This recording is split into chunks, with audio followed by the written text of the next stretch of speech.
Selamat pagi, perkenalkan nama saya Jeng Pramesti. Saya dari kelas 12 IPS 1. Di dalam video ini, saya akan berbagi tips bagaimana cara menyiasati uang sebagai pelajar.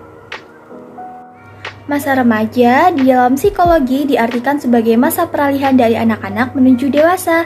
Masa di mana seseorang mulai belajar banyak hal untuk mempersiapkan diri menjadi dewasa. Salah satu keterampilan yang harus mulai dipelajari remaja adalah bagaimana mengatur uang.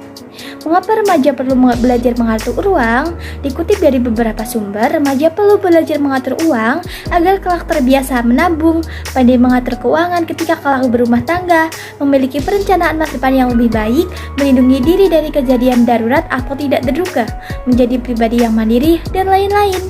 Berbicara soal mengelola keuangan memang tidak mudah, apalagi untuk usia remaja. Pasalnya di tahap ini masih banyak remaja yang masih kurang paham pentingnya mengatur keuangan, kurangnya pemahaman orang tua mengenal pentingnya mengajarkan keuangan pada anak, serta rendahnya peran sekolah dalam membantu remaja memahami bagaimana cara mengelola uang. Mengatur keuangan bukanlah hal yang mudah dilakukan. Orang dewasa saja masih banyak yang tidak mampu mengelola keuangannya dengan baik. Seperti kejadian seorang karyawan bergaji 80 juta per bulan. Dalam hitungan bulan setelah terkena PHK mengalami kebangkrutan karena gagal membayar cicilan yang bertumpuk. Apalagi remaja yang masih labil, mencari jati diri, kurang pengetahuan dan pengalaman. Namun tentunya itu bukanlah alasan untuk kemudian membuat remaja tidak belajar mengatur keuangan. Berikut ini beberapa tips sederhana tentang bagaimana remaja dapat mengatur keuangannya. Yang pertama, biasakan membuat catatan keuangan.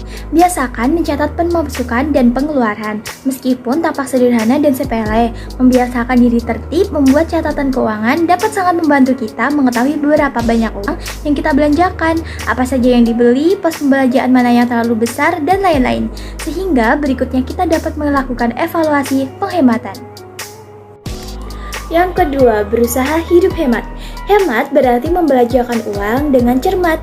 Banyak cara untuk hidup hemat seperti membawa makanan dari rumah ketika bersekolah, tidak terlalu sering menghabiskan waktu nongkrong di mall atau kafe kekinian, tidak membeli barang hanya karena tidak mau ketinggalan tren, tidak mau kalah dari orang lain, dan lain-lain.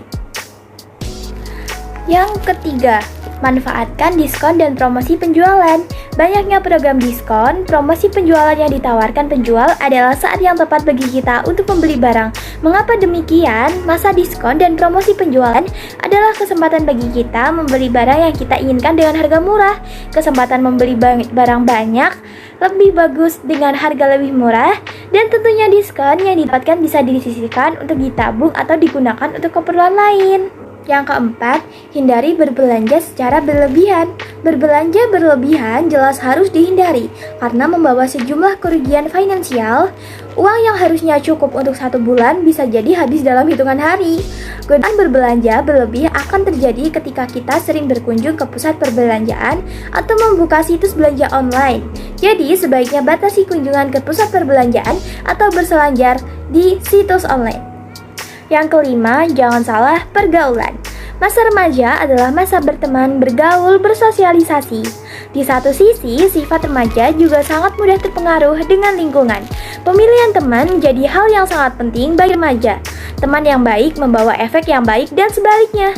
Yang keenam, jangan mudah terpengaruh selebgram.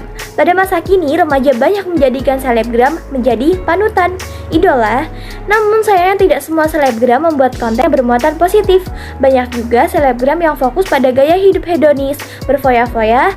Dalam banyak kasus, selebgram tersebut bahkan sampai terjebak hutang untuk membiayai kehidupan di media sosialnya.